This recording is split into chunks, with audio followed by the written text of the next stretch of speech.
carried forward. Listen, Xavier, I'm going to let you in on a secret. Normally, on a given day, I interview stars like Priyanka Chopra Jonas, Sania Mirza.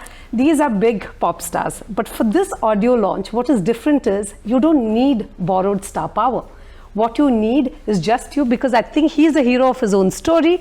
How many people can really boast that you are the poster boy of your own book? He is led by example. He's delivered pizzas.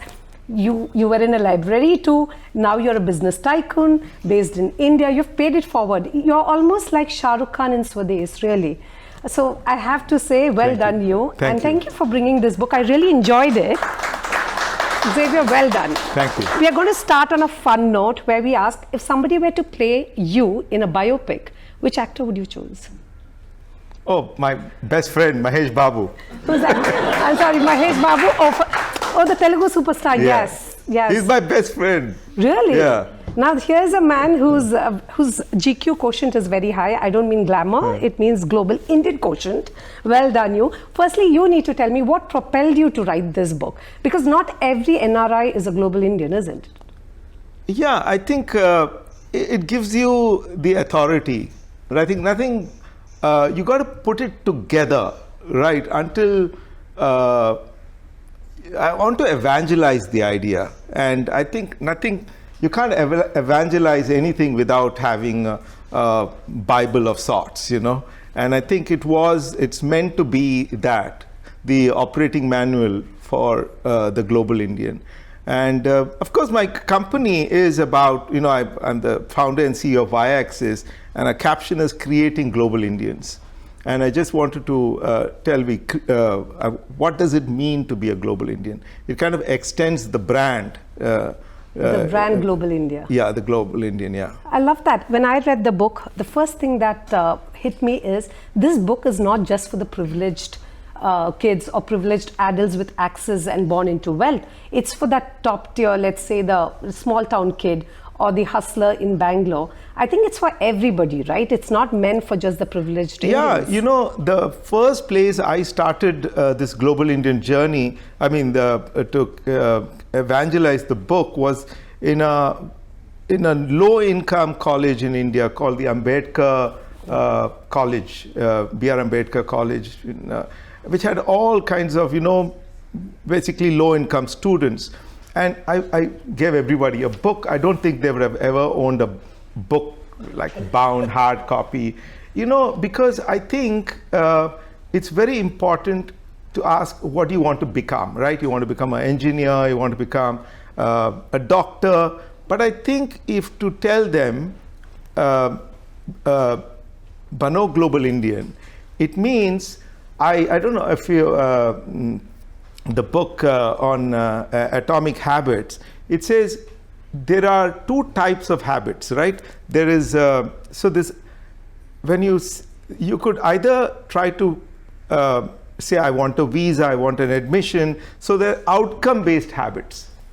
They're easier ones, right? But you could have identity-based habits. When you have identity-based habits, you would say, like, say, I want to become a global Indian. So what does it mean to become a global Indian, right? So I try to push the idea of becoming a global Indian to the youth, starting with all those kids, because they may not reach London, but they would come to the other side of town, the high-tech city itself, and say, oh, I want to be like a global Indian. What does a global Indian be? Who is a global Indian? What would a global Indian do in the morning, right? He would change, what does he read, right? What does he eat? You know, so you change, so the identity-based habits are very different. So it's a little complex idea, but that's what I'm trying to do. So I'm just trying to tell Bano Global Indian. Yes. Right? And in doing that, in internalizing that, I think you will change a lot of habits. It's my hope. Right. And what are the biggest stereotypes attached to, let's say, being an Indian abroad? There was a time when they said, right, you can't become a CEO if you are Indian. But now most of them say, in the US. But now they say, if you are an Indian, then chances of you becoming a CEO in the US is very high. Things have changed. Perspective has changed. The spotlight on Indians are better now. But what is the biggest stereotype, you think? I think Indians, in different places are seen differently, right? I think if you see Indians in California, they're the top class, right? They're high IQ. It's a different environment. So Indians, as you have a whole range of Indians, that is the tough part, right? So it's a mixed bag of opinions and perceptions when you see Indians. So there is a stereotype. I think it's, I'm not going to flatter everybody here, is that, as much as we built the global Indian to that height, we right now have a lot of people fighting in the streets in London and everywhere else. There is this whole rhetoric. So I have to say this, these are tough times where that brand is being questioned, right? So it's, I won't say one part, and I don't think I can justify it fully. Fair enough. It's just really a mixed bag of perceptions. But I think the perception and the positive note of the global Indians is gone way high, right? The Indian brand India has gone up. The country's brand has gone up. Many people, many Indians who have on high positions like Satya Nadella's and Sundar Pichai's, and not only that, so many CEOs of the world, Vijay here is come. Yes, like all of those are perceptions, right? You always now have the perception that the Indian guy is the guy who is the most reliable guy in the team, that's right? He's the one who will deliver, right? So that is the new perception. And that perception happened not overnight, because the Indian was a good student in the class, he was a good neighbor, he was a good employee, he was a good manager, he was a good CEO. So these perceptions have been, and it's across the board, because everybody have experienced something good about working with an Indian. You get it? True. That's so true. Everybody. So they have a very personal, with a doctor, with a nurse. They said, hey, these guys are not bad, because they encountered the Indian and saying, these guys are good. Yes. I think that is, if ever there is a stereotype, I think it's a stereotype that they're good people, they're decent people. These are people we can rely upon, we can welcome them as immigrants, and they will be an asset to the country. That is for sure. It's so true that you say. In fact, Vijay is the portrait of a global Indian. I was just telling him, not because he decides my bonus, but because, I promise you, but because he lived in London for 50 years, the UK, but then decided to come to Dubai, transform a newsroom into a digital space, is bringing in the numbers. Well done, you. So I guess it's for people like you as well that I think this book is meant for. You should definitely put him on your list. Yes. Yeah, and the bonus is guaranteed. Top 100 global Indians in That's Dubai. it. Yeah, we've got it sorted for you. But tell me one thing. What's the one superpower that global Indians have? I can say, I think it's adaptability. We can survive. We are hustlers of the best kind. I think that's, that's so true. I think Indians, they're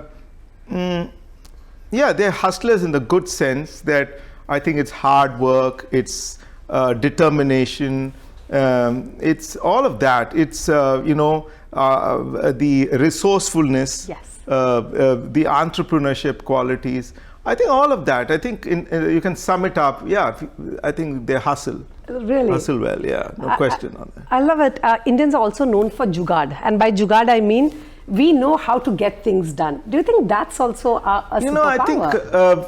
I think we've gone beyond jugaad. Okay. That's the good part. Because I'm happy to why hear is that. it good with jugaad, right? We don't use... Jugaad is a very temporary, it's a very survival skill. True. And it's like very limited resources, and it's for survival. I think we've moved up the value chain of jugaad to innovation. I think we are innovators today. We are innovators in Silicon Valley. So I think we've went past the mechanic trying to figure out a string and to put something on the bike or in the car and to get things moving. I think I'd like to move beyond jugaad and Xavier innovators. I love that. I love that. Well, how do you think your company Y-Axis helped? Is there an unforgettable story? Like what he does is help Indians immigrate to other countries, right? So any unforgettable story you can tell us where you think you sculpted a global Indian and you felt responsible for their success? See, a global Indian for me technically is a long journey, right? Someone has to go on a journey. I think I helped many Indians go abroad, right? And I think an Indian transforms, nothing changes an Indian like having an overseas stint, right? A long overseas, not just landing as a tourist, but on a long overseas stint, either to study, visit, settle down, it brings about the greatest change in an Indian who was in India and he goes abroad, that itself. From that angle, we have made tens of thousands, I have no count of it, of Indians who have gone abroad. I don't have an individual story because they're typical. Yes. You get it, an extraordinary story of, a global Indian. There might be, there are many, but I can't particularly point out to one. But I think it's typical, Yes. Going abroad itself is a big change. I love that. What goes through your mind when you say, let's say, A.R. Rahman take to the Oscar stage, or let's say Sania Mirza winning some titles?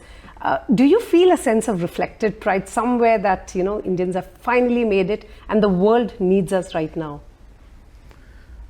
I think what the world needs right now is talent, And now when I say talent, I'm going to get very technical about it, right? And let's say you break down talent and you say, what is talent? It's skills, right? So there are elite skills, there are highly skilled, there are skilled, semi-skilled, and low-skilled. The problems of the world can only be solved by elite skills, by someone who has elite skills. Neurosurgeons, AI, all of these, or biotech, or all of these. Nobody can solve those kind of problems. Like, you need to have studied well in school, got into a good college, got into a good work experience. That skill you would only get in the talent clusters of the world, right? From Bangalore, from Seoul, from Austin or San Jose or Boston. It takes a lot of experience, education, exposure to create that talent. You can't get that talent anywhere. All this migration, anti-migration, I'm telling, who is going to do all of that work? It's super complex. It's super complex. Again, elite skills like cardiologist. It takes a long time to create a cardiologist. You had to get up at 5 a.m. as a kid when you were 15, and it takes another 20, 25, 30 years to create a cardiologist or a computer science engineer.